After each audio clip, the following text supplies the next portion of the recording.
Jujutsu Kaisen का chapter 246 release हो चुका है और अब मैं कह सकता हूँ कि सुकुना एक हैकर की तरह खेल रहा है, क्योंकि इस चैप्टर में जिस तरह सुकुना सॉर्सरर्स की फाड़ रहा है ना, यहाँ पर मैं लिख के दे सकता हूँ कि सॉर्सरर्स को भी प्लॉट आर्मर की सख्त जरूरत है, क्योंकि स्ट्रेंथ, एजिलिटी, स्पीड और इवन इंटेलिजेंस के हिसाब से सुकुना इन सबसे 100 गुना आगे है। लेकिन इस चैप्टर में सिर्फ बुरी चीजें नहीं है। इसी चैप्टर में सुकुना हिगुरोमा की स्ट्रेंथ या फिर हिगुरोमा के पोटेंशियल को गोजो से कंपेयर करता है। मतलब वो ऐसा तो नहीं कहता है कि वो गोजो इतना पावरफुल है, लेकिन उसने सॉर्सरर बनने के बाद कुछ ही टाइम में जो डेवलपमेंट की है ना, वो उसकी तारीफ करता है। और ये अपने आप में ही हिगुरोमा के लिए बहुत बड़ी अचीवमेंट है, क्योंकि अगर तुम सुकुना को अच्छे से जानते हो तो सुकुना यूं ही किसी की रिस्पेक्ट नहीं करता। पहले अगर इन सारे सिचुएशंस के बारे में डीपली जानना चाहते हो तो एंड तक वीडियो में बने रहो। चैप्टर इंटरेस्टिंग होने वाला है। बिना किसी तरीके से शुरू करते हैं।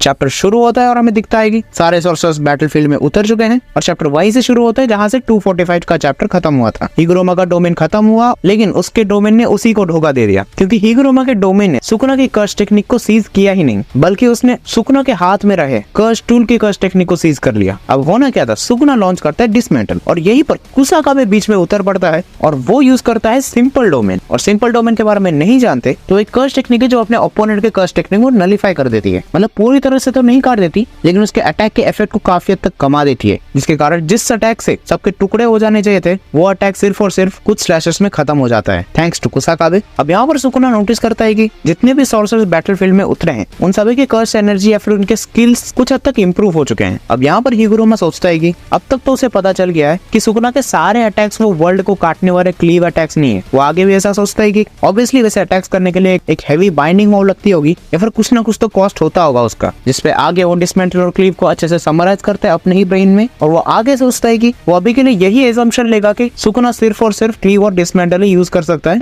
और वो जो वर्ल्ड को काटने वाली क्लीव है वो अभी के लिए सुकुना इस्तेमाल नहीं कर सकता। ध्यान रखना, ये सिर्फ और सिर्फ एक एजम्पशन है, हमें नहीं पता कि वो यूज कर सकता है कि नहीं, लेकिन अनएक्सपेक्टेड चीजें करना सुकुना के लिए कोई बड़ी बात नहीं है। बल्कि कुसाकाबे के लिए ये एजम्पशन लेना काफी सही बात है, क्योंकि अगर सुकुना ने वो वाली क्लीव इस्तेमाल कर भी ली तो भी उस अटैक से कोई नहीं बच सकता, क्योंकि वो क्लीव खुद वर्ल्ड को काट सकती है। मतलब even domain amplification, simple domain, ये सभी चीजें बिल्कुल काम नहीं आने वाली। तो मतलब अभी के लिए इन सभी सॉर्सरर्स को क्लीव और डिसमेंटल को ही मद्देनजर रखते हुए लड़ना पड़ेगा। यहाँ आगे हिगुरोमा माफी मांगता है कि वो अपना काम पूरा नहीं कर पाया, जिसपे कुसाकाबे आगे कहता है कि कोई बात नहीं, अभी अपने एग्जीक्यूशनर स्वॉर्ड उठाओ और सुकुना पे वार करो, मैं तुम्हें प्रोटेक्ट करूंगा। और एग्जीक्यूशनर स्वॉर्ड एकमात्र रास्ता है सुकुना को मारने के लिए, क्योंकि अभी के लिए वो सुकुना को काउंटर करने के लिए इजीएस्ट टेक्निक है, जिसपे चोसो आउट ऑफ नंबर टपक पड़ता है और अपने पियर्सिंग ब्लड का इस्तेमाल करता है, जिसके जवाब में सुकुना इंस्टेंटली चोसो के सामने से गायब हो जाता है और उसी के पीछे आके 2 पंचेस एक ही साथ चोसो के आर पार दे देता है, जिसके कारण चोसो दूर जाके गिरता है। अब यहीं पर इनो कूदता है लड़ाई में और वो अपने सेंसेई नानामी की कर्स टूल उठाता है और सुकुना पे वार करता है, जिसपे सुकुना पहली बात में तो काफी ज्यादा इंप्रेस होता है, क्योंकि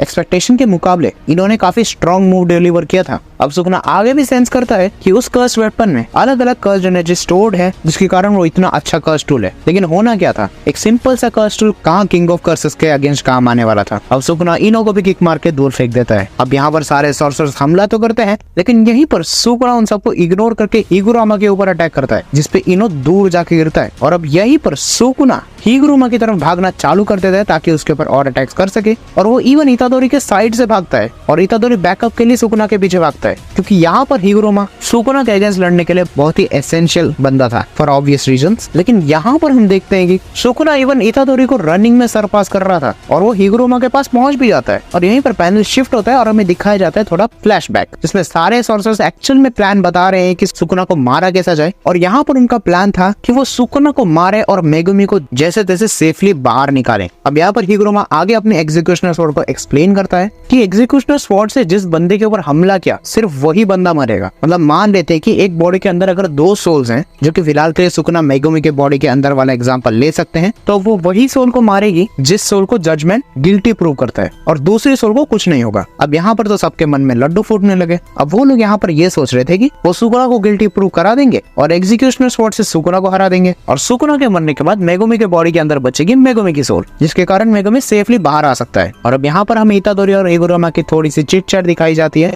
यहाँ पर हिगुरोमा अपने आप को गिल्टी मान रहा था अपने पास्ट एक्शंस के कारण, और वो इसलिए लड़ाई में पहले उतरना चाहता था कि अगर इसमें वो हेल्प करते हुए मर भी जाए तो भी उसके लिए वो एक अच्छी पनिशमेंट होगी। जिसपे इतादोरी हिगुरुमा का हौसला बढ़ाता है और पैनल फिर से प्रेजेंट में आ जाता है, जिसपे सुकुना नोटिस करता है कि हिगुरुमा ने डोमेन एम्पलीफिकेशन यूज कर दिया था ताकि सुकुना के स्लैशिंग अटैक का असर कम हो जाए। जिसपे सुकुना काफी ज्यादा इंप्रेस होता है क्योंकि हिगुरुमा को कर्स सॉर्सरी अडॉप्ट किए सिर्फ और सिर्फ 2 महीने हुए थे और 2 महीनों में हिगुरुमा इतना ज्यादा डेवलप हो चुका था, मतलब डोमेन एम्पलीफिकेशन, डोमेन एक्सपेंशन और काफी अच्छी बैटल आईक्यू। मतलब जिस चीज को डेवलप करने के लिए गोजो को 6-7 महीने या फिर 1 साल लग गया और वो भी कंप्लीटली नहीं, उसी चीज को हिगुरुमा ने ऑलमोस्ट 2 महीने में अचीव कर लिया। मतलब हिगुरुमा ने उसे पूरा तो अडॉप्ट या फिर अचीव किया नहीं है क्योंकि हिगुरुमा अपने ही डोमेन के रूल्स कभी कभार भूल जाता है, और यही सेम हुआ था सुकुना के ट्रायल के साथ। उसे पता ही नहीं था कि अगर उसका अपोनेंट कर्स टूल पकड़ा है तो उसकी कर्स टेक्निक सीज हो जाएगी। लेकिन सुकुना के हिसाब से ये सब कुछ 2 महीने में अचीव करना काफी रेस्पेक्टेबल बात थी, और वो इवन हिगुरुमा के एग्जीक्यूशनल स्वॉर्ड के कंट्रोल से भी इंप्रेस होता है। और यहीं पर सुकुना हिगुरुमा को कंपेयर करता है गोजो के साथ, मतलब उसकी स्पिरिट और पोटेंशियल काफी हद तक गोजो की तरह है, मतलब अपने ही टेक्निक्स को काफी जल्दी सीख जाना और काफी जल्दी मास्टर कर लेना। अब यहीं पर नरेटर हिगुरुमा को एज ए जीनियस मेंशन करता है और चैप्टर यहीं पर खत्म हो जाता है। पर अगर चैप्टर के बारे में बात करें तो मुझे नहीं लगता कि अगर सुकुना मेगुमी के बॉडी के अंदर मर भी जाए तो मेगुमी जिंदा या फिर ठीक ठाक बाहर आ सकता है, क्योंकि अगर तुम्हें याद हो गोजो और सुकुना के फाइट में तो सुकुना ने गोजो के 4 या 5 डोमेन एक्सपेंशन का असर पूरा का पूरा मेगुमी के सोल के अंदर डाल दिया। अब जिस डोमेन में रहने से सुकुना खुद पैरालाइज हो जाता है, वैसे 4 या 5 डोमेन की शक्ति को